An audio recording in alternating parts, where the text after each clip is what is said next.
Fala galera, Boni Dani aqui mais uma vez e hoje eu vou trazer uma crítica de um filme que se lançou-se pouco tempo na Netflix, que é Seu Filho ou Tu Rijo. Claro, filme espanhol e claro, podem ficar despreocupados que esse filme traz a nossa dublagem. É um filme curto, né? Traz uma história simples, básica, mas bem construída. É claro que tem uma outra coisa nesse filme, um outro mecanismo que traz algo diferente, mas eu não vou trazer spoilers, então se você não viu o filme, fique tranquilo aqui. Aqui eu não vou entregar nada. E vai ser uma crítica bem cautelosa. Chega de enrolação. Roda a vinheta.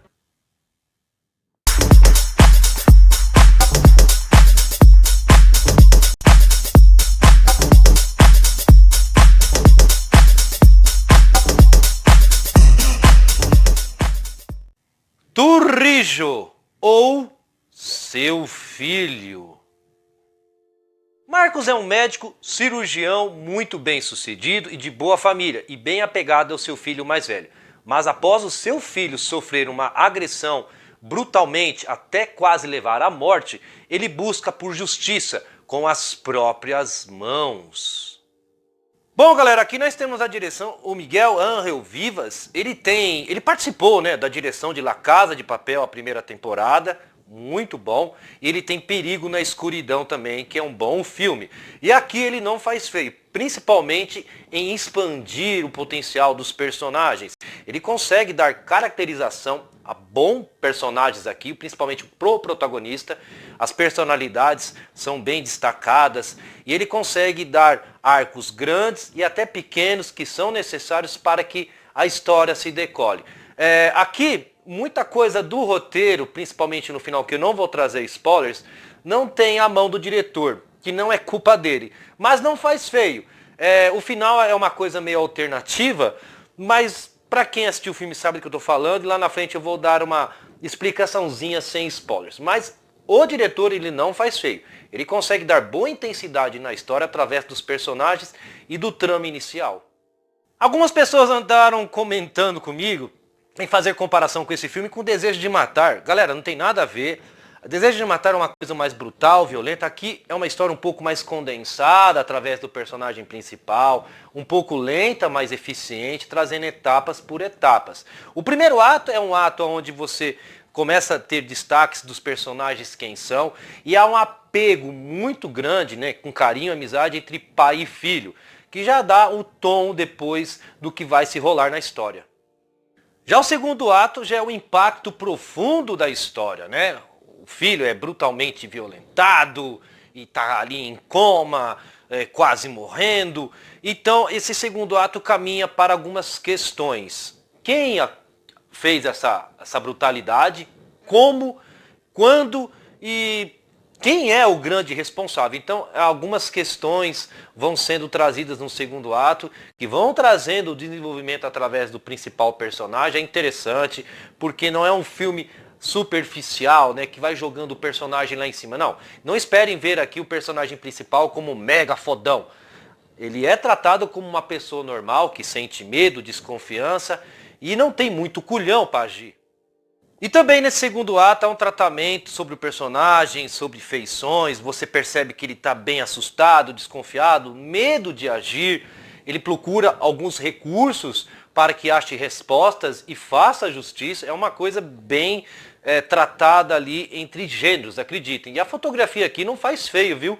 Há uma focagem, principalmente no personagem, em alguns ângulos, a movimentação aqui da câmera, apesar de ser lenta, ela é bem eficiente. Não só o personagem, mas durante certos acontecimentos que é provocados por ele.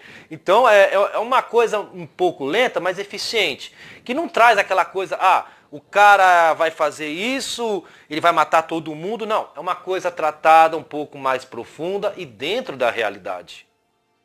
Algumas vezes a trilha sonora enaltece o personagem do que está acontecendo e algumas vezes é tratado de um certo melancolismo para que você compartilhe, ou ele compartilhe com você o que ele está vivendo, né? O filho ali, hospitalizado, e ele não consegue dormir, ele está mal, ele está numa pior, então A trilha sonora, às vezes, eu acho que ela é um pouco aguda, há umas certas cornetas que não dá certo, mas que consegue ainda dar um segundo ato melhor. O segundo ato ele é meio esticado, viu, galera? Eu estou trazendo alguns bloquinhos do segundo ato sem spoilers, mas é uma coisa bem esticada, mas não é monótona. Você sempre está focado no principal personagem, do que ele está pensando, do que ele vai fazer. Há algumas ocasiões que você imagina que ele vai usar um tipo de máquina ali, né? De instrumento, depois ele muda. Então vai variando muito, mas sem deixar que o filme entre num tédio. Já o terceiro ato, é aqui que o bicho pega, né? É muito pelo lado interpretativo, acreditem. 80% que é mostrado no terceiro ato, 80% é ignorado e desconstruído do que foi apresentado durante a história toda. Mas vai depender muito da sua visão apurada desse filme, da história. Não é uma coisa que foge, mas é uma coisa bem contraditória. Na minha opinião, eu não aceitei muito porque trouxe um outro lado bem diferente da história, né? Mas não foge de ser realista. E acreditem, vocês vão levar um certo choque, um certo susto, e os minutinhos finais eu não gostei muito do jeito que o personagem principal aceita a certa verdade que é estabelecida na história. Achei que ele poderia ter mudado. Há uma coisa muito paternal e ele coloca isso como primeiro plano. Não sei se caiu muito bem nos últimos 5 minutos, mas tudo bem. É um final que vai ser mais um divisor de águas. Vai perder muito da sua interpretação, do jeito que você vai encarar através não só do principal personagem, como de outros. É uma história bem moldada. Bom, galera, já o roteiro ele é bem escrito do começo até os últimos 10 minutos finais, né? Que vai deixar ali mais pelo lado interpretativo, tá? Eu não estou dizendo que o finalzinho é ruim, mas ele é bem chocante. Então ele é bem escrito, ele trabalha muito com o personagem principal, camadas por camadas. Alguns personagens têm as suas funções, mas em nenhum momento o foco é roubado do personagem principal, do que está se rolando. E o filme tenta não ser muito violento e brutal, né? Como eu disse lá no começo da crítica, não espere ver aqui um mega fodão. É um cara normal, que tem medo de agir, traz certas dúvidas, ele tenta usar vários tipos de recursos para que consiga atingir os seus objetivos, ele está com sangue nos olhos. Então é um filme que vai tratando ali por certas variações e ondulações através do personagem, como se fosse uma pessoa normal. Ele é bem escrito. Só que, como eu disse mais uma vez, o final, os 10 minutos finais, vai depender muito da sua interpretação. Então eu analiso ele apenas até um certo ponto ali, né? O terceiro ato é uma coisa meio chocante, né? Tocante também e assustadora. Então eu avalio ele como bom até um certo momento. Bom, galera, agora começando pelo elenco. O José Coronado, ele está muito bem aqui. Ele é o cara do filme, né? Você compra boa parte das ideias do que ele apresenta na história, você aceita, menos o final. É aí que eu não gostei muito do personagem. Ele traz aquela coisa, não, eu sempre vou ser amigo do meu filho, custe o que custar. E eu acho que não é assim, né? Uma coisa é você ser um grande amigo do seu filho, outra coisa é você passar por cima de certas coisas, né? Ignorar. Então isso eu não gostei muito. Tirando o final, ele vai bem, né? Ele vai bem, ele tem um tratamento muito bom, os diálogos, o jeito de agir são bem eficientes. Não comprometeu tirando os últimos 5 minutos. Já a personagem interpretada pela Esther Expósito, ela aparece muito pouco, mas é no final que ela traz o impacto, que eu não quero aqui entrar em território de spoilers.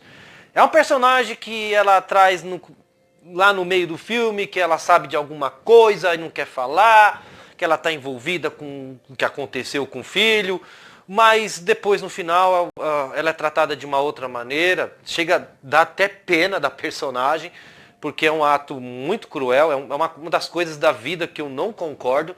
Para quem viu o filme sabe o que eu estou falando, é uma coisa que não tem justificativa do que fizeram com ela, né? Mas ela se dá bem, trazendo 2 papéis com motivações, camadas, ela não compromete. Já o personagem do Paul Mooney, bom, No começo você também sente muita pena e dó dele e no final você vai odiar o cara. É só isso que eu vou falar. É um personagem que ele representa bem o pouco que ele está, mas o roteiro traz essas duas personalidades no personagem. Então é só isso que eu digo. De um lado você vai ter pena dele, do outro lado você vai querer matá-lo. Outros personagens também entram no trama, mas são bem coadjuvantes, têm boas presenças, mas só apenas para compor o trama, né? São bem operantes, não comprometem e não tem grandes destaques.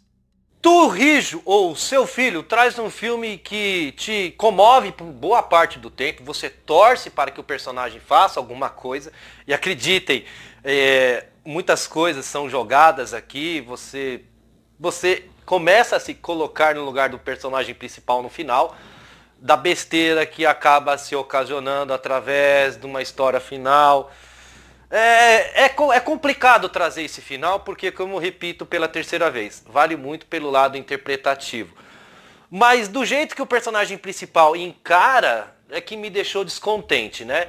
Há um roteiro bem escrito por boa parte, os personagens não comprometem, a história ela é tensa, ela é dramática, é melancólica e tudo funciona até um certo ponto, aonde você tem que ter o seu lado interpretativo. Então eu vou dar uma nota 6.6.